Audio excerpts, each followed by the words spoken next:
Andre TV here from DriveOnMama.com, and you want to know the Doordash busy times.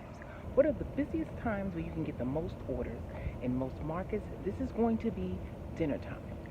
That would be between 6 to 8 p.m. are the key, most power-packed order filling time. In my market, 5 to 6 is kind of slow. People haven't gotten home and aren't really ordering. And then from 8 to 9 is still pretty busy, but then it starts to trickle down.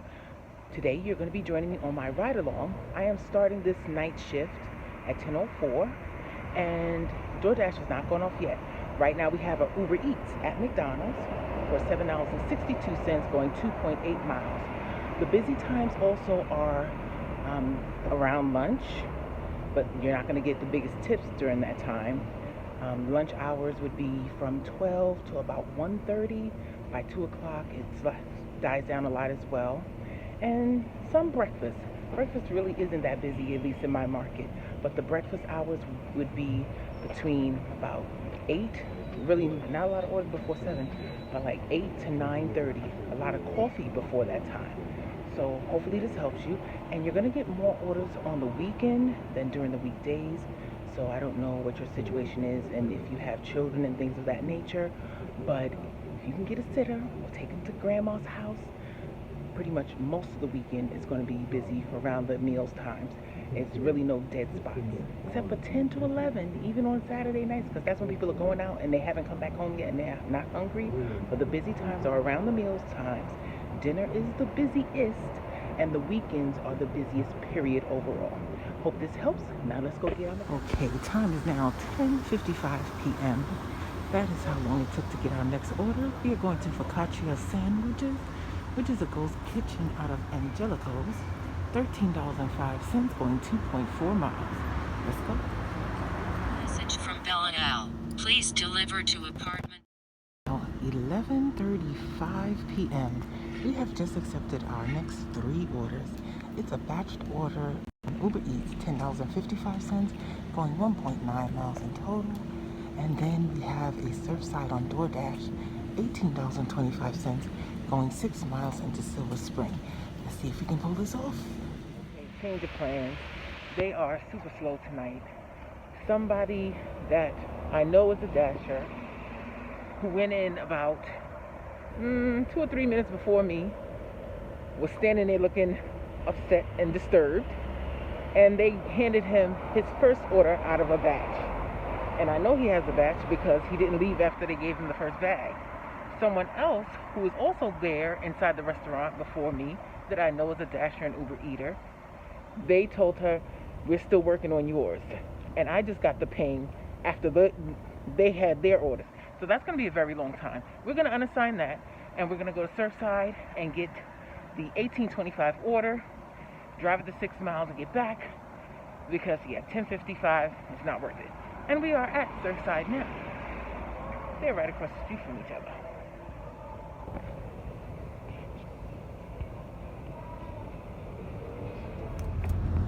Okay, we have the Surfside in the car and we are on our way. I kind of feel a little bad for the Uber Eats customer. One of them was most likely in the dorms. I knew when it was 1.9 miles away, one of them would have to be in the dorms, if not both. And that's a college kid who doesn't have a lot of money, and she probably was waiting a while already because she said, can you please bring it to my apartment number? Thank you. And I had said, sure, we'll do, before the Surfside came in. But the way I was going to be able to do them both, it takes 16 minutes for me to get to the DoorDash customer. DoorDash, if you click on the home button, the bars to the upper left-hand corner, and you click on the customer's name, it will show you the address to where you will be delivering before you actually pick up and hit confirm pickup. That's a way that I'm able to do a lot of my multi-apping, because I know where I'm going, and then if Uber Eats sends something in that direction or not too far off from that direction, I can accept both. So I knew with the 2 orders on Uber Eats being 1.9 miles, meaning less than that, it was going to take me 5 to 7 minutes to deliver to them. And the DoorDash is going to give me way more than 16 minutes to get to them, to Silver Spring, because of the distance. So that is how I would have pulled it off if McDonald's was ready, but it's not. When I walked back past, those two people were still standing there looking frustrated. Let's go. Okay, so I'm not 100% sure if the cropping of that photo will work. Sometimes I crop it and it stays where you can't see the customer's address, and sometimes it stays in there, meaning you can see it, and I have to remove it from the video. But I just wanted to show you an example.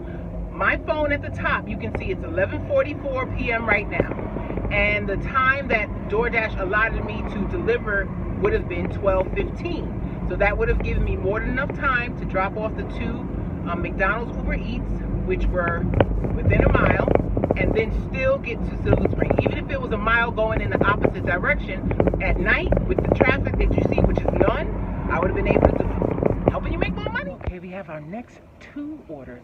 DoorDash $8.75 for 3 miles and Uber Eats $6.49 for 1 mile. We're taking both. Okay, those last two orders will be the last two orders for the night. It is slow like a Tuesday or a Wednesday, even though it's a Monday night. So I will come back with my totals. Again, my nighttime drives, I don't try to separate and find out which order was the last Uber Eats and then separate it and minus it out. I just give you my totals for the day. So I started working about 5:45 p.m.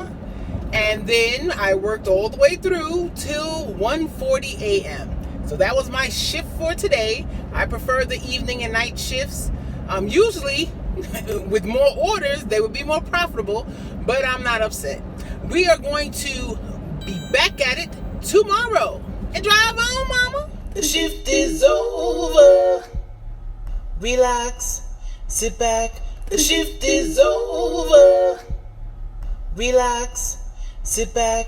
The shift is over. Relax, sit back. The shift is over. Relax, sit back. The shift is over. Relax, sit back. The shift is over. Relax, sit back. The shift is over. Relax, sit back. The shift is over. Relax, sit back. The shift is over. Relax, sit back. The shift is over. Relax, sit back. The shift is over. Relax, sit back. The shift is over. Relax, sit back. The shift is over. Relax, sit back. The shift is over. Relax.